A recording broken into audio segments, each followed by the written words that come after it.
Hey everyone, and today I am going to make a very tasty recipe with this patal का छिलका and it's very tasty। तो आप देख पा रहे हो पाटल का छिलका और क्लोव ऑफ गार्लिक, और जो आप देख पा रहे हो मैं पाटल को छील के रखी हूँ, और ये चिल्ली जो ये 3 मेन इंग्रेडिएंट्स है ये रेसिपी बनाने के लिए, and it's a very tasty easy recipes. आप रोटी या भात के साथ खा सकते हो, and it's make your dish more tastier than before.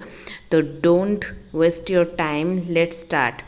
तो आप देख लीजिए कि मैंने ये सब जो इंग्रेडिएंट्स लिया है, आप भी यही इंग्रेडिएंट्स यूज़ कर सकते हो। आप हो सके तो थोड़ा जो होता है सरसों का भी थोड़ा यूज़ कर सकते हो, लेकिन मैं यहाँ नहीं कर रहा हूँ क्योंकि सरसों से एसिडिटी हो जाता है।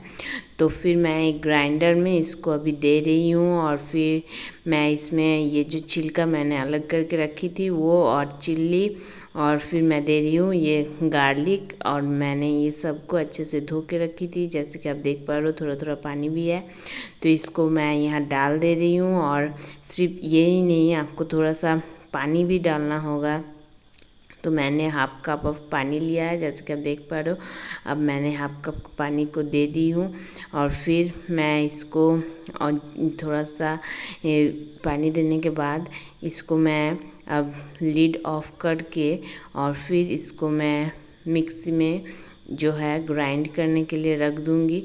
तो आपको क्या करना है, आपको भी यही स्टेप फॉलो करना है। You just have to do this, and grind करने के बाद आपको कुछ ऐसा दिखेगा आपका मिक्स पेस्ट। और आप वीडियो स्किप मत कीजिए, क्योंकि वीडियो में आपको अगर कुछ एक भी स्टेप बंक हो जाएगा तो आपको फिर पता नहीं चलेगा, आप एडजस्ट नहीं कर पाओगे। तो फिर आग जलाने लिए मैंने गैस को ऑन कर लिया है, और फिर मैं इसमें पैन को चढ़ा रही हूँ नॉन स्टिक के, और फिर इसमें दूंगी मैं 2 टेबलस्पून बड़ा तेल।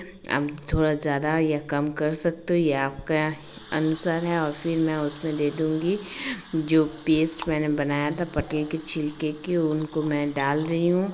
और जैसे कि आप देख पा रहे हो तो पैन को गर्म करने के बाद मैं डाली हूँ, तो इसका जो एक रिएक्शन हो रहा है, कुछ बुलबुला सा निकल रहा है, तो मतलब इसमें थोड़ा सा जो पानी है उस पानी को इसको एडजस्ट करना होगा। और मैंने नमक इसीलिए नहीं दिया था क्योंकि इसके बाद मैं इसमें दूंगी नमक, और पानी तो ऑलरेडी है। तो ये जो पेस्ट है ये बहुत अच्छे से सॉफ्टन भी हो जाएगा, एंड ये बहुत अच्छे से पक भी जाएगा, एंड आपको खाने में टेस्ट एकदम पूरा उभर के आएगा। तो फिर आपको थोड़ा सा नमक दे देना है, और नमक दे के आप 1.5 टेबलस्पून छोटा वाला नमक यूज़ कर लीजिए, क्योंकि मैंने 400 ग्राम पटल के छिलके रखे थे तो मैंने इतना यूज़ किया है। आप अगर ज़्यादा कर रहे हो तो आप सब मापिक यूज़ कर सकते हो आपका नमक।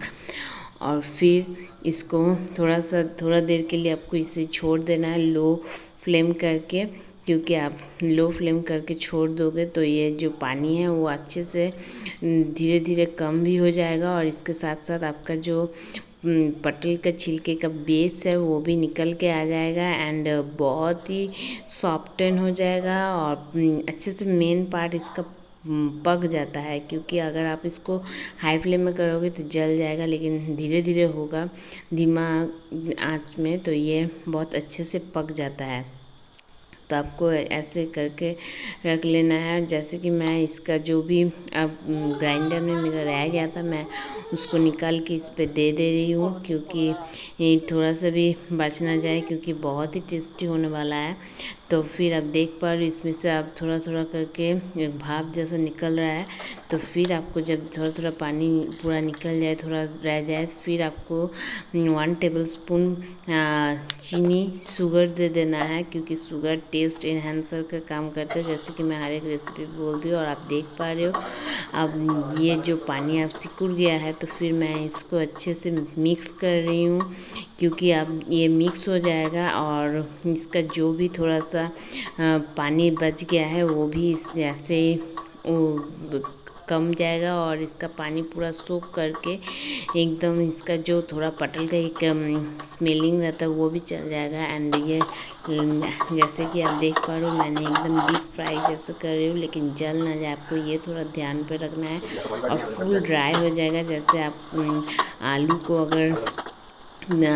को अगर अच्छे से भरता बनाते हो तो जैसे हो जाता है, ऐसे ही आपको अच्छे से इसको ड्राई करके भून लेना है। जैसे कि आप देख पा रहे हो पूरा अलग हो गया है और फिर ये रेडी है। और फिर आपको ये रात को गरम रोटी या भात के साथ आप सर्व कर सकते हो। And this is the final look. I hope you guys like this videos. Like, share and subscribe.